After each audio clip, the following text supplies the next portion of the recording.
Good afternoon, welcome.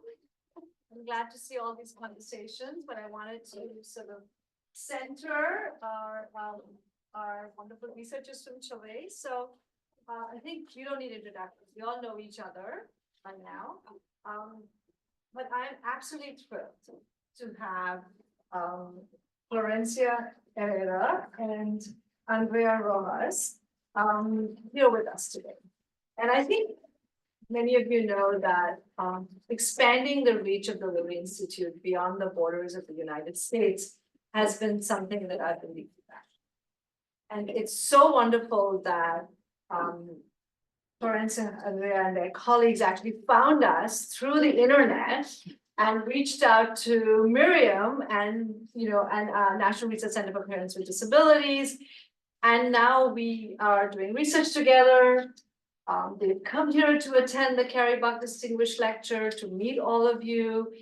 And I think this is just the start of our collaboration and our relationships. So I'm just going to read you a brief bio and then hand the floor over to you.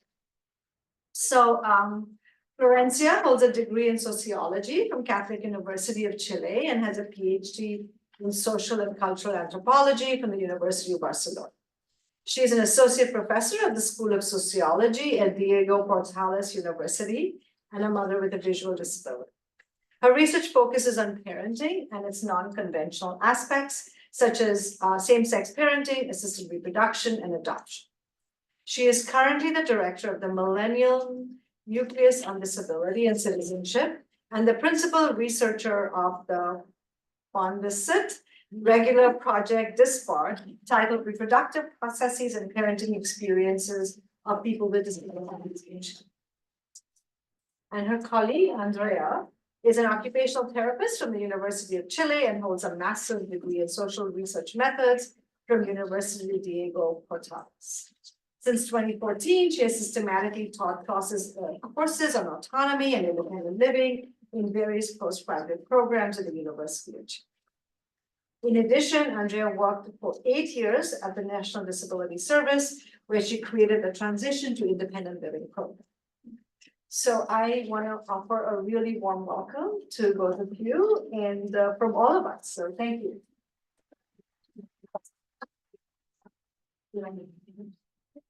Thank you. So, well, thank you all for being here and everyone who is on my. We're going to debate about it and two parts. The first one is by Andreas. Basically, we're going to do an introduction, and then I'm going to present the basically a paper we sent to Disability and Society. So it has been reviewed, and now I have to incorporate the observations of the reviews. So any comments, suggestion, observation, it's very welcome. Speak up a little bit. I just want to make sure. Yeah, the ASL interpreter is saying that she can't hear. Sorry. Yeah. I'm gonna try. And please let me know if you don't understand anything. My English is not that fluent, and my pronunciation I can be better. I was saying that this is a paper that we submitted to Disability and Society, and we just received the observations of the reviewers. So any comments on your part, it's welcome. It's still trying to improve the paper. That's better than one. You guys understood everything? Were you guys able to? Yes. Yes. They're saying that they're still having trouble online hearing. Do we have a mic, Pat? Let's turn it up.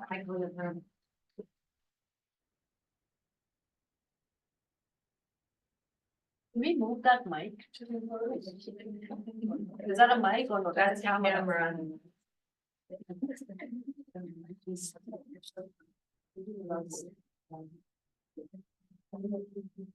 It's an interpreter, is that louder?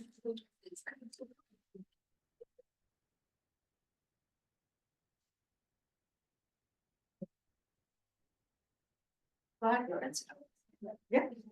Okay. So the title, I challenge them a bit, encounters between the parents with disabilities and the medical institution. So now Andrea is going to start. Okay, thank you.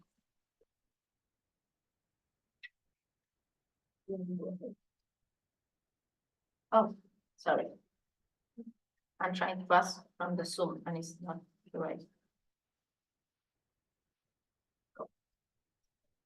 You're trying to go back? Yes, now I'm good.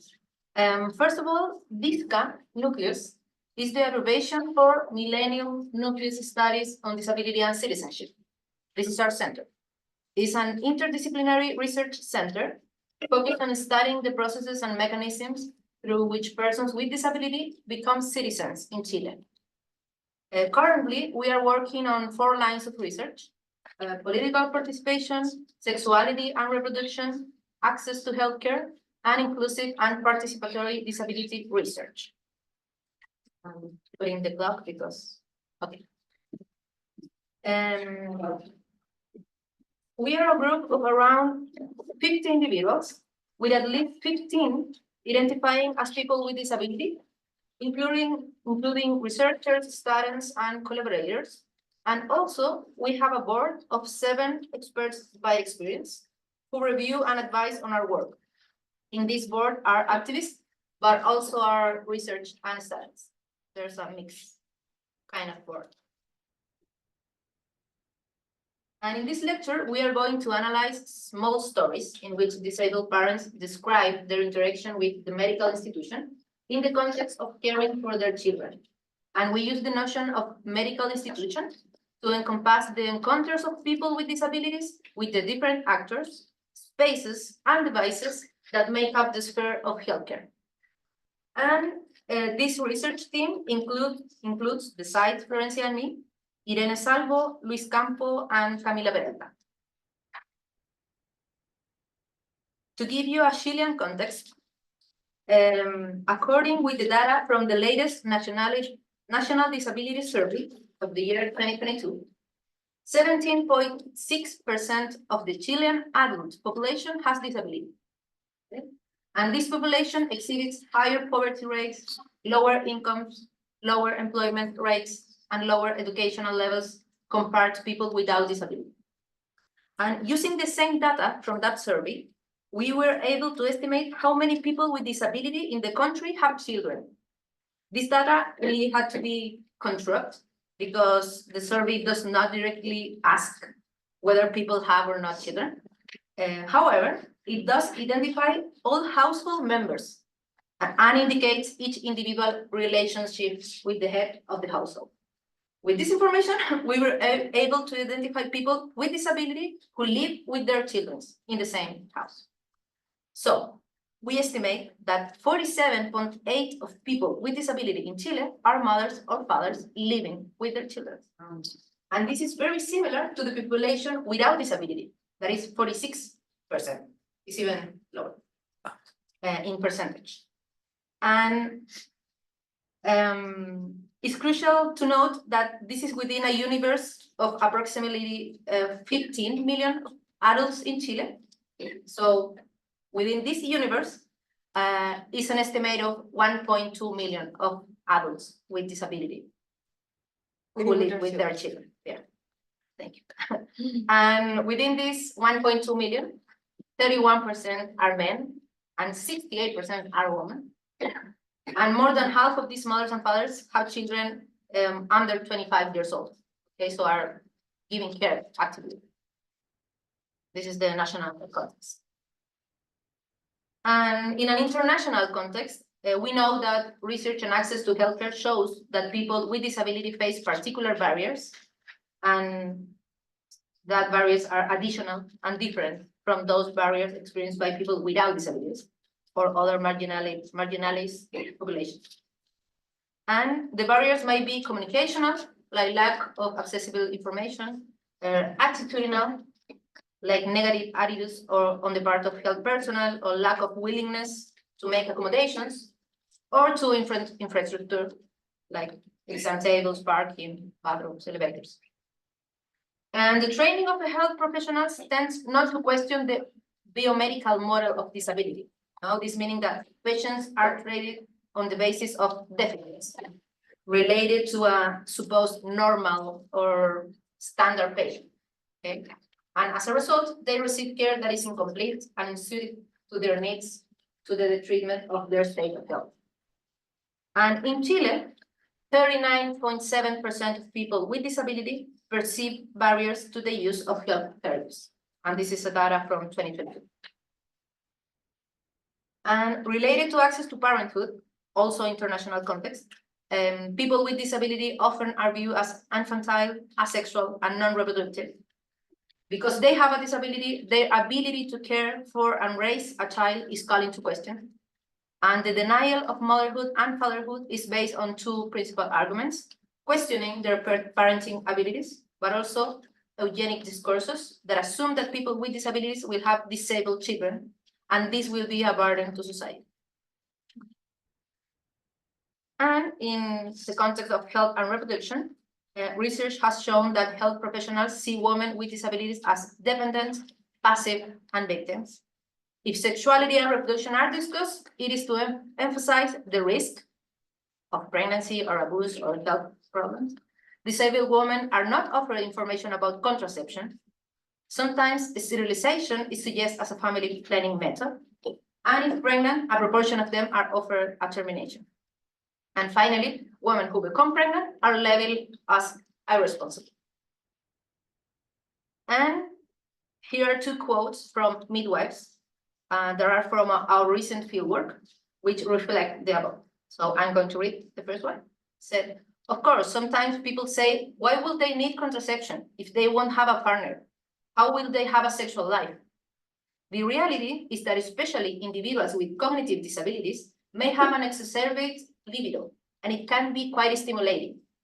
Therefore, it's even more important to be present to prevent violations, sexual assaults, unwanted pregnancies, and or exposing a potential future baby to risk resulting from an active sexual life without contraception or prevention. This happened quite frequently, she said.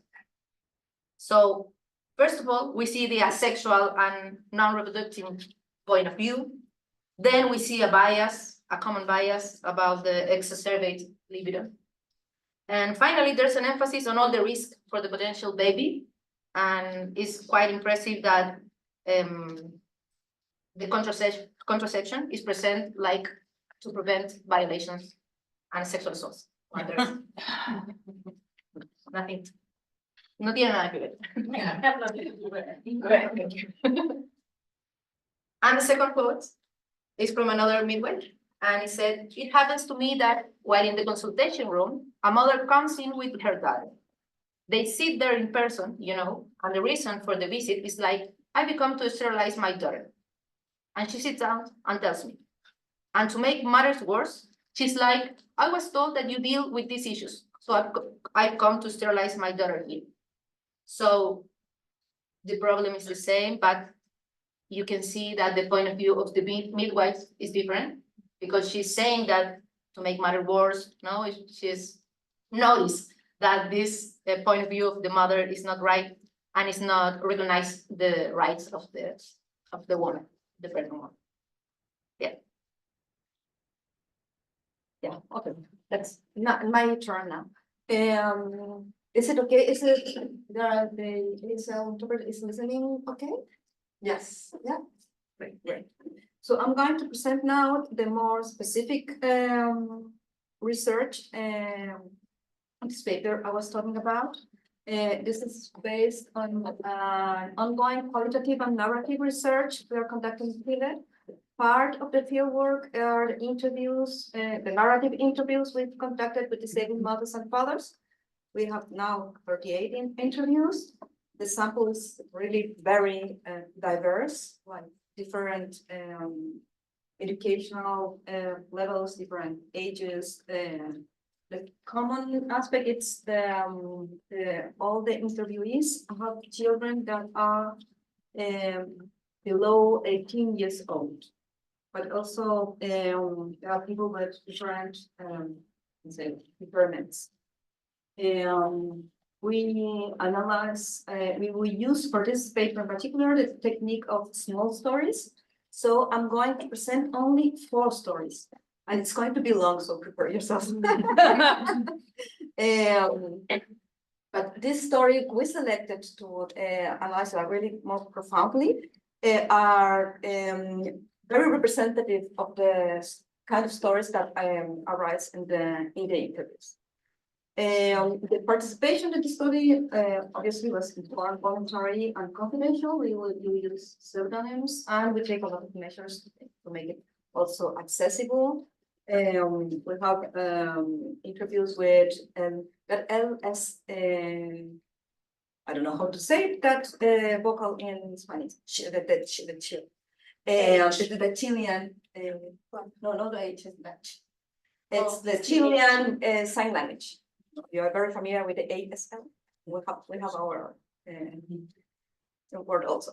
And in some kinds, and some also facilitators, for example, when we interview some people with mothers with intellectual disability, or for example, I conducted an interview with a guy with dyslexia, or speech. I'm not going to explain it. That was going to take too long. So, I'm going to read. So, sorry about that, but if I don't read, we are going to be here all day. Almost all participants in this fieldwork reported uncomfortable, unpleasant, and discriminatory encounters with the medical institution. In these encounters, they had felt treated with a lack of respect, invisibilized, and violated. Only 2 interviewees indicated never having experienced problems in their interaction with medical institution. The first of this was a deaf mother of high socioeconomic status with a university education. And in her interview, she said that she took measures and steps to receive good attention, such as paying for private health care and always seeing the same doctor. So that there was a work done there. The second one was deaf wheelchair using mother of low socioeconomic status with incomplete schooling. Although she stated that she had not felt discriminated against, further contestation revealed otherwise. No accommodation had been made for her care. The lack of adapted exam tables prevented her from having gynecological checkups. Also, a sign language interpreter was not present when she gave birth or for any of her child's medical attention. So the health personnel communicated with her mother, who was the one who made all the decisions. So in the second case, the claim of this mother not to have been discriminated against may be the evidence of the naturalization of discrimination in healthcare contexts, particularly in the case of low-income people. The results I'm going to talk about now are divided in 4 sections. Marcia, if I could just interrupt, we have a Zoom stream and we have live. The ASL is working on the Zoom. Is there anyone in this room who is in need of the ASL interpreter to be up on the screen? Then we're not going to try and fix it, but it is on Zoom.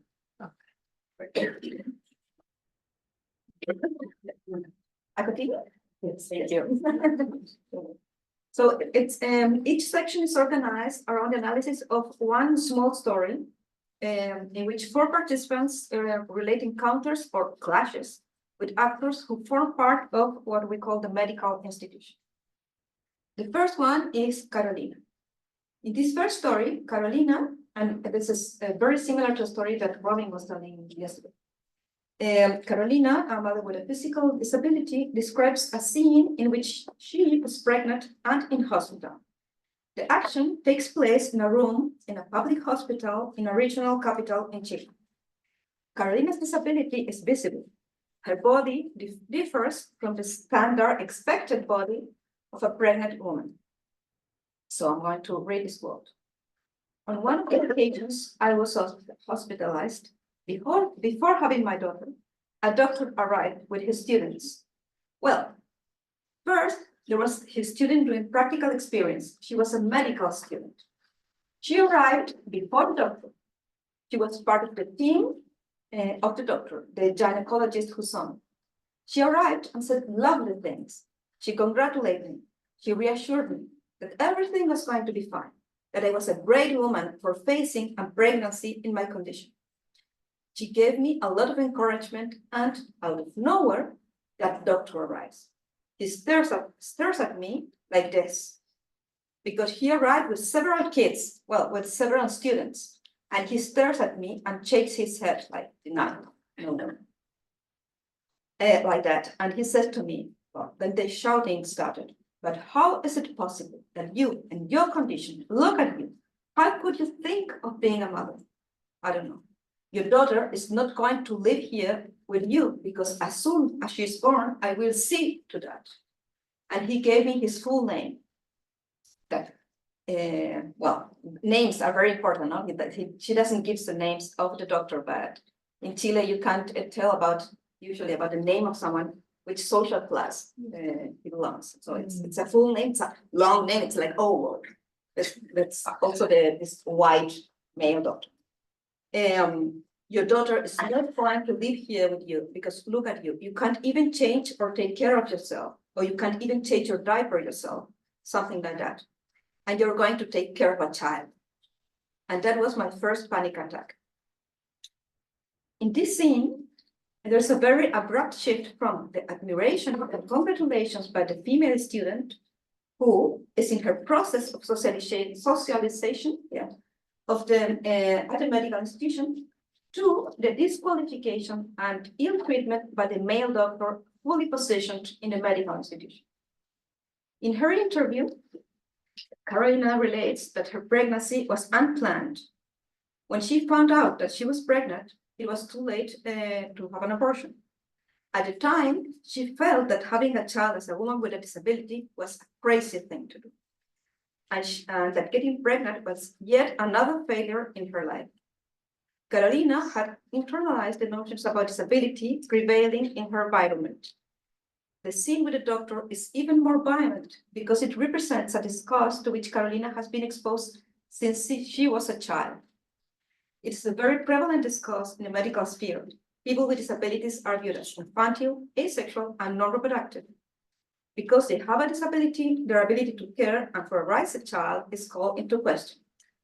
I'm gonna add like a personal note here that because when I was diagnosed, I was, I think, 29, and the doctor in the same sentence, like, you have this genetic condition, you're going to go blind. He added, and you should think very carefully about thinking being a mother because this is an hereditary condition. So it was like so informative, and it took me years to realize that he was telling me, if you have children, your children may be like you. When I realized that, it was like, okay, I'm not that bad. So, well, I have 2 daughters. But it was, at the time, was really shocking. Well, returning to Carolina, the doctor, the highest authority present in the scene, invalidates Carolina as a future mother. The argument he uses is that she cannot look after herself, so she will not be able to look after her daughter. In both discourses, the one with the congratulations and the one with the disqualification, the medical institution embodied in the figure of this medical student and the doctor judges Carolina's motherhood in relation to her disability. She's not just a woman who is going to become a mother. Having a child, in her case, transforms her into either a great woman performing a feat or an irresponsible woman warranting condemnation. The story involves, and this is the really hard word, hierarchize the hierarchy of subjects within the medical institution in relating to his students, whom Carolina initially calls kids. From his position of power, the doctor passes on his ableist model and discourse. he's not really talking to Carolina. He's talking to his students. Within this hierarchy, I don't know if I said it correctly, Carolina is a subordinate figure. She's not only a patient and a woman, she also does not have an hegemonic body and is impacted by the doctor violence. Carolina does not intervene and does not, that in her narrative, does not answer the doctor. And in this sense, she appears as a passive victim of violence. Her agency appears when she's constructing and telling the story to me when I did the interview, with detail and precision. In her account, she describes the violence exercised by the doctor and exposed him to the interviewer's, judgment. So we're moving to the second story. This is Guillermo, a fellow with a visual disability. So in the story, he reflects on his encounters with health professionals when accompanying while going to the doctor with his daughter. And the narrative presupposes multiple encounters in which the same dynamics have been reproduced. So he says, I think there's a lot to be done to educate people because overall, I don't know if it happens to you, but when I go to the doctor with my daughter, sometimes we go with my daughter's mother and my daughter, the three of us would go.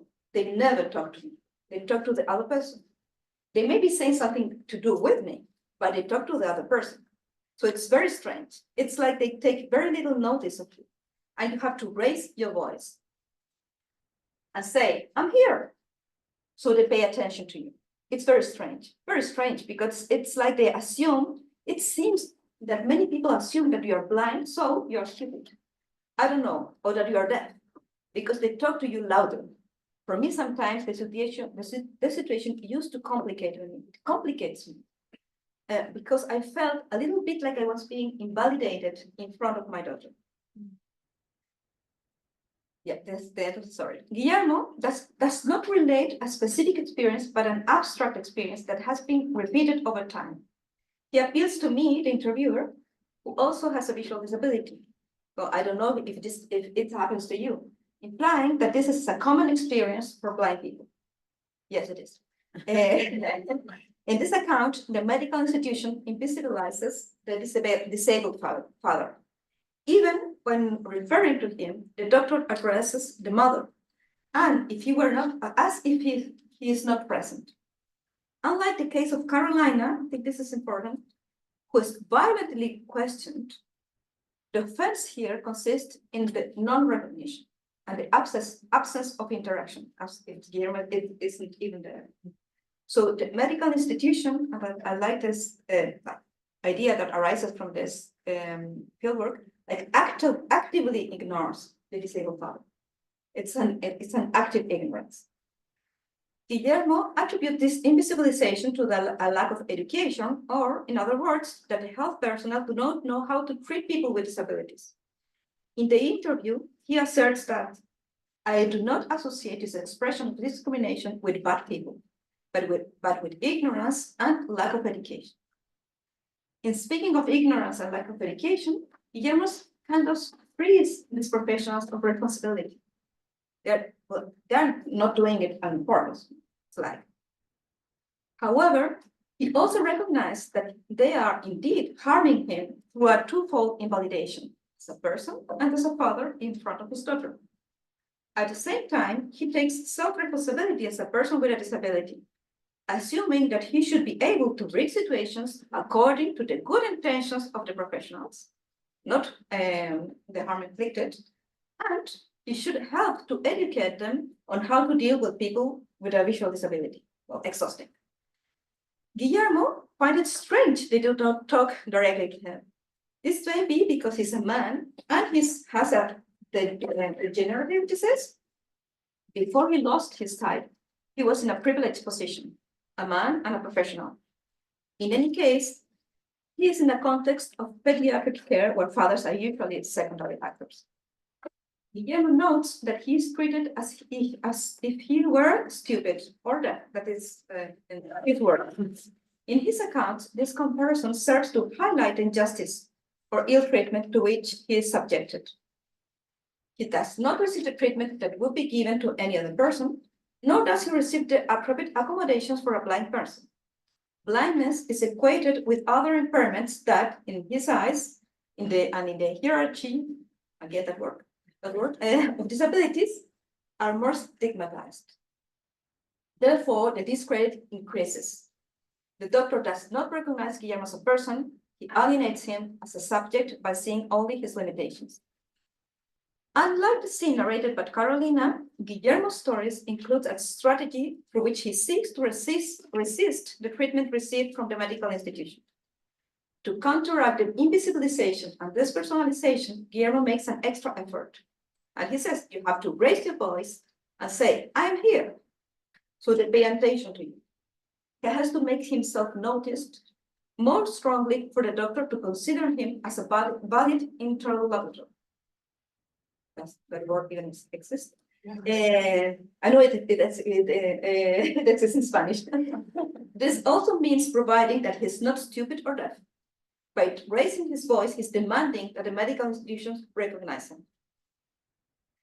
I know it's third. We're okay. Everyone is awake. Yes. Well, if you sleep, don't snore. The third one, it's Francisco. This is another blind father. And he recounts a very specific scene that took place shortly before the interview in the emergency room of a private clinic.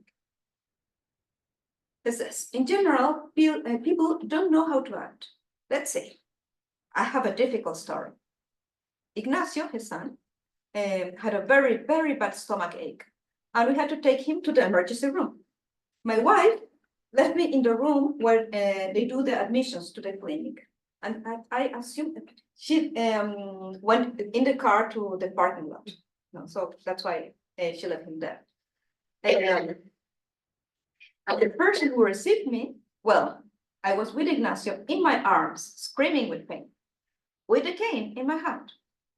I sat down in front of the person who was going to admit Ignacio, and I say, let's do the admission. No, we better wait for your wife. What? No, we better wait for your wife. Why? Because you walk with a cane. And so what if I walk with a cane? We need you to sign the consent form.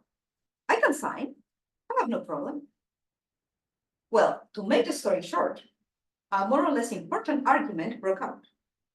Me with my son in my arms, screaming. The only thing I wanted was for them to attend him.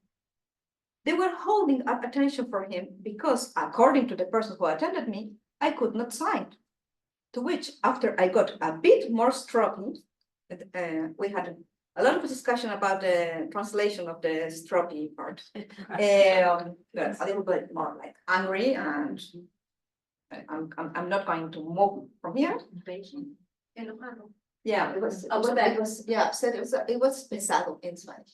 Oh, But I don't know if maybe that's a Yeah, Chilean word. it's kind of hard to translate it, so it's like upset, aggravated. Thank you. After I got a little bit more stroppy, the person agreed, and I managed to get him admitted. But it was very, very unpleasant. It's like, in general, there's a lot of ignorance, and at all levels. Not only the person attending outside, the doctor too. They don't know how to treat you. No, it's like they see you a rank lower. It's un peldaño. Yeah. Yeah, the interviewer, that in this case it wasn't me. And in what things do you notice that kind of? And Francisco goes on. Well, the one I just told you about, it's very decisive, like 5 ranks down. But in general, the doctor gets complicated. Look, the medicine you have to give the boy is such and such. How do I give it to you? How do I write it down? Do you want me to mail it to the mother? Basically, they try to bypass. You see it in that, or they do the medical evaluation without really involving you. I mean, I don't know, typically the doctor will tell you, look, his tonsils are a bit swollen, etc. But like maybe they skip it. as if all of a sudden you were a bit stupid. I didn't understand. So the elements mentioned by Guillermo appears again in Francisco's story. For example, the idea that health professionals lack training and do not know how to treat people with disabilities. Yet the hierarchy of disability is also present, as Francisco says he feels treated as if he were stupid. Unlike the previous story, Francisco is alone with his son. The mother is not present. He specifies that he has his son in his arms and his cane is in his hands. As I very well know, physically, this is a very difficult situation to manage. The cane, the boy. In healthcare settings, it is the mother considered the primary carer who is expected to take charge of the child, to take care of the child. But a medical institution, ideally, both parents are present. The mother taking charge of the child and the father signing the paperwork. In Francisco's case, the situation is disrupted because only the father is present and he is disabled. The receptionist wants to wait for the mother because he assumes that she won't be disabled and therefore authorized to sign. The medical institution represented by the receptionist denies Francisco the possibility of signing, of receiving information and having his son seen. In his account, Francisco assumes that the problem is that they do not let him sign. However, the consent form is not in a format accessible to him. He can read it. The medical institution is only prepared for standard patients, with normative bodies who see and hear. With this omission, Francisco is disqualified. By not having an accessible document, the medical institution denies the subject with disability the possibility of existing in that space. In the scene described by Francisco, his sick son takes a secondary place. It should be more important. And the focus is on the father's disability that is represented by his assistive device, the cane. So the cane is at the center of the story as the marker of the status of a discredited identity. Its presence indicated visual disability could well have triggered an offer of assistance or accommodation. However, the presence of the cane is signified as an indicator of this limitation, and the medical institution does not treat Francisco as a person, parent, or client, since we are in a private clinic. He is paying a lot, but as a disabled subject, an invalid one. The treatment he receives is in accordance with a diminished and objectifying status. In Francisco's words, the institution sees him as if he were 1 or 5 ranks lower than other people. It reduces his subjectivity to a single dimension, his blindness, embodied in his cane. This prevents him from receiving more complete treatment and reduces the possibilities for interaction. Francisco described the scene as unpleasant. He finds himself in a difficult position. He must care for his son while managing the relationship with the receptionist to obtain attention for the child. His only alternative to get the medical institution to recognize him is to resist how he's being treated, subverting, albeit temporarily, the relationship of subordination that the institution is trying to establish. Francisco is a man, a professional, and a person of high economic status.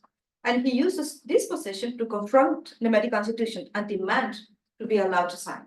In his word, he has to get strong. At the end of his story, Francisco reiterates that health personnel do not know how to treat people with disabilities, and this includes doctors. They do not know how to provide information in an accessible manner, and therefore the solution they offer is to send the information to the mother or simply not to provide it. According to Francisco, they bypass or ignore him. Here again, not being accompanied by an adult without a disability appears as a problem. Several parents in our interviews reported that in health centers, the staff asked them with concerns, "Did you come on your own?" I'm surprised, no? In Spanish, it's better because "Vino solita." It's when they're amazed that he was able to do it by himself. Yeah. But it's this figuring that it's very How common. did he figure it out? Diminutive. But this has happened to me like on several occasions. Have you ever found And it's like everywhere, yes. I have 50 years old.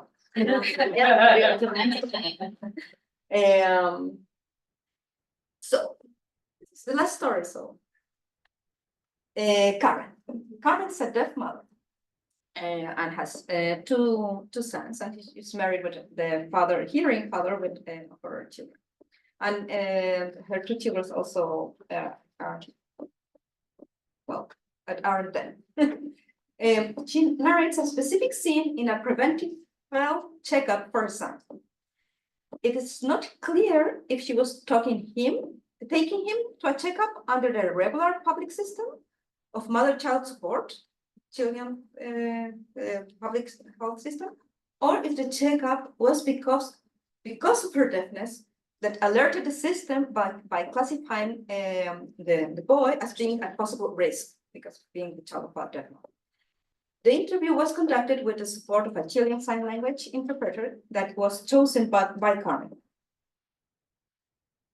And yeah, this is Carmen words. With my son at the health checkups, the nurse told me, they asked me, the phrase can be a little bit strange because it is Carmen speaking in sign language and the interpreter traduces for me.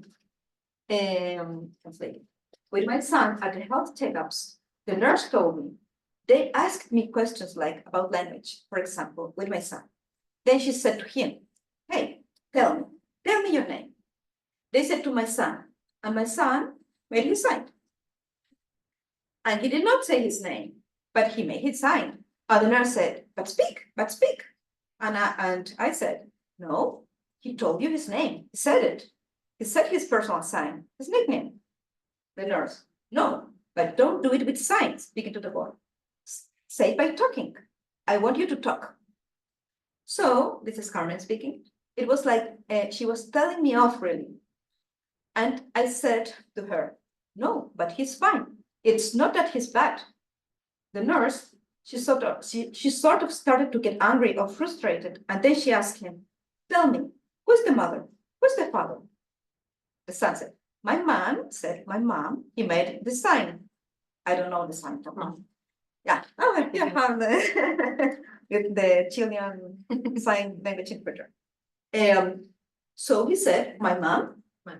he did like this with signs. My dad is walking.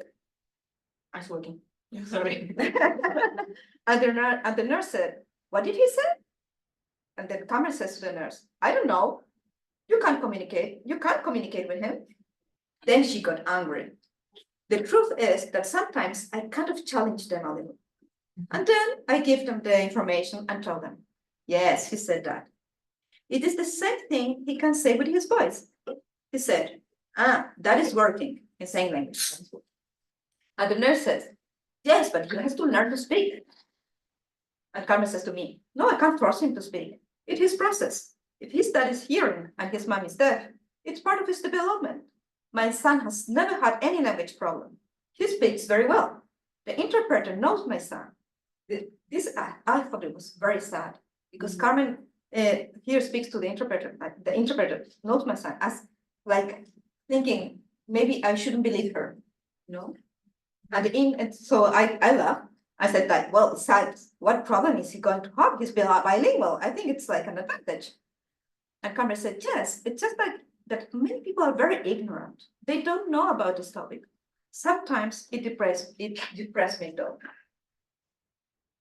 So in this story, we see how the medical institution embodied in the nurse pressures Carmen's son to behave and communicate as the institution expects a child of his age to behave and communicate.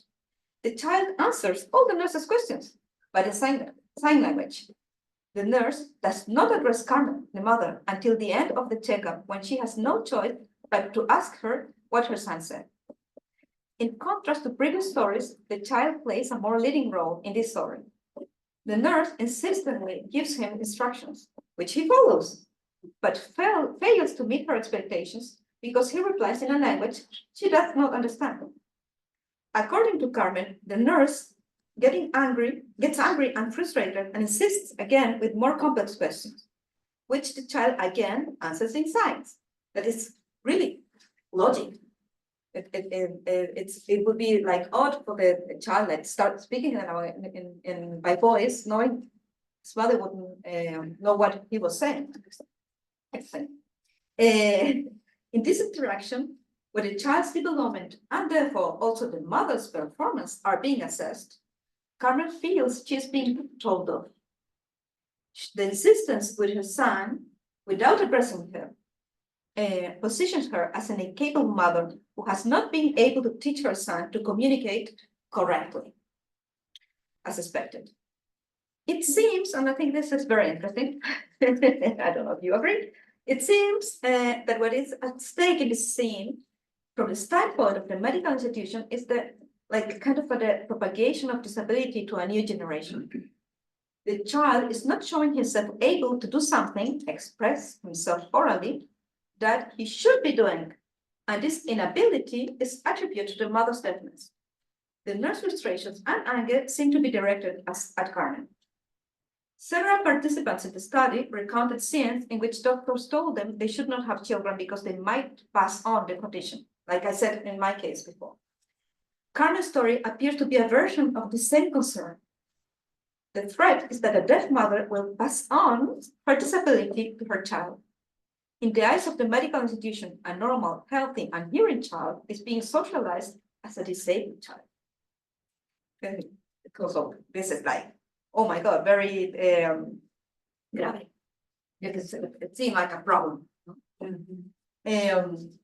Like we are disabling the next generation, even though they are healthy. It's like, oh my God.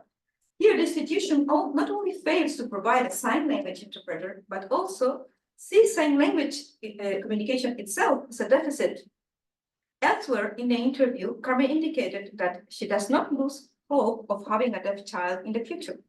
Like many deaf people, she does not signify deafness as a limitation or impairment. Carmen's response to the violence exercised by the health professional is active and intentional.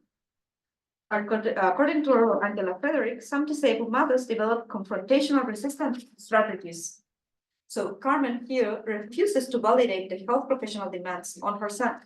She does not help him to say his name orally and does not help the nurse to understand what he's saying in sign language.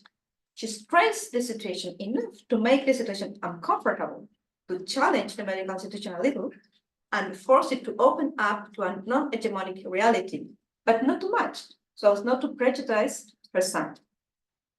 The nurse also resists and does not offer support or try to understand the context and the position of Carmen and her son. She insists on her requests until Carmen considers that she has made her point. Well, sometimes I kind of challenge them a little, then I give them the information. In her account, Carmen does not explain how she communicates with the nurse. Later, she explains that she was alone, there was no sign language interpreter, and she made the effort to understand the nurse by lip reading and to make herself understood by speaking slowly or writing or in her mobile phone. In the interview, Carmen recognizes her son's agency and says that she cannot force him to speak because it is his process as the child of a deaf mother and a hearing father. However, she also finds it necessary to tell the interviewer that her son does have developed oral language. On this point, she feels that her word does not suffice and refers to the interpreter supporting the interview as sweaters.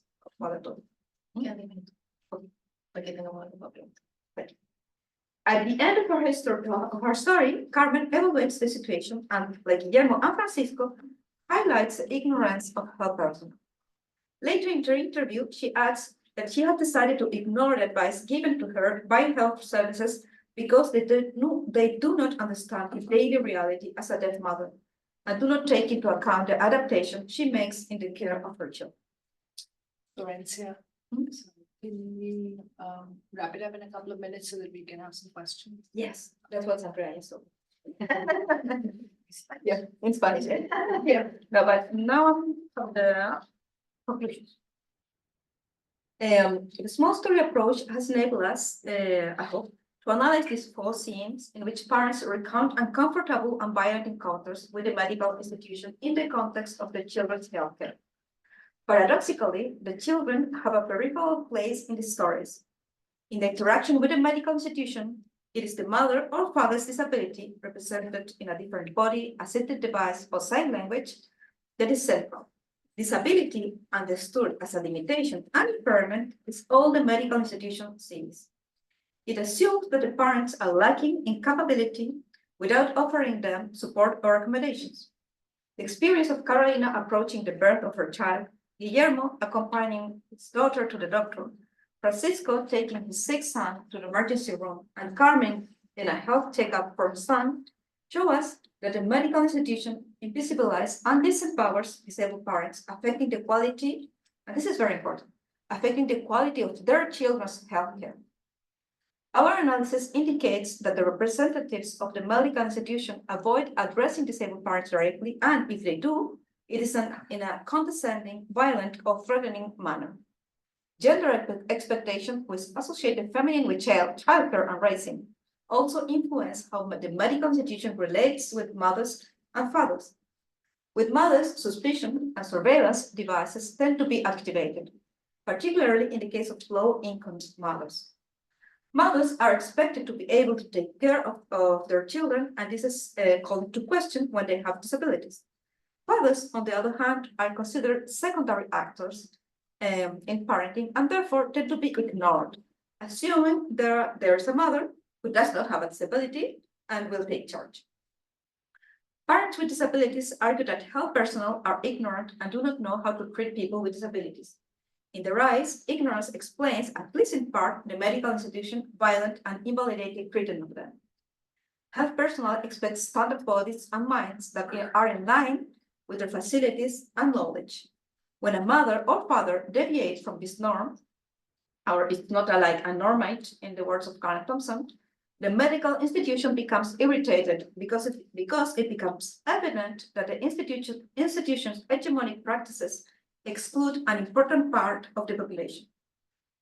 The institution irritation and discomfort are greater when the disabled person is a mother or a father, because they are in the position of their children's carer, not that of a person who requires care.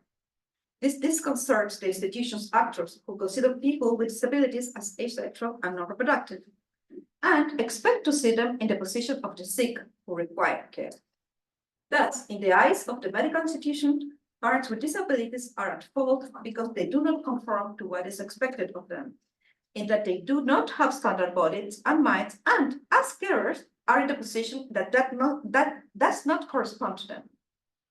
Our interview shows that the ignorance reported is quite widespread, systematic, and legitimized. Therefore, it is an active ignorance. The medical institution chooses not to know.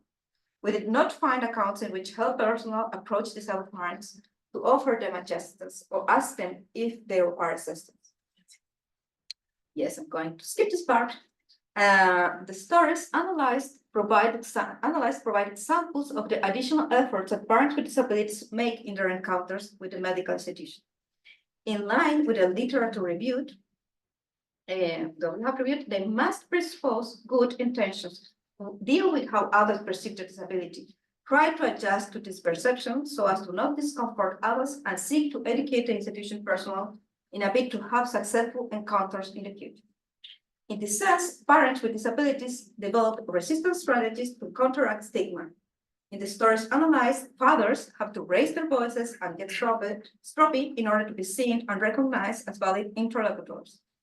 Mothers, by their very existence, made the medical institution uncomfortable and irritated. To resist their invalidating treatment, some mothers choose to raise the level of tension and discomfort and refuse to bow to the demands of the medical institution. In this way, they seek to underscore that it's not they who are at fault, but the institution that is not providing them with appropriate and minimum care. In all cases, the burden of the interaction falls mostly on the disabled parents, who must take disproportionate efforts to ensure that their children receive the care they require. The end.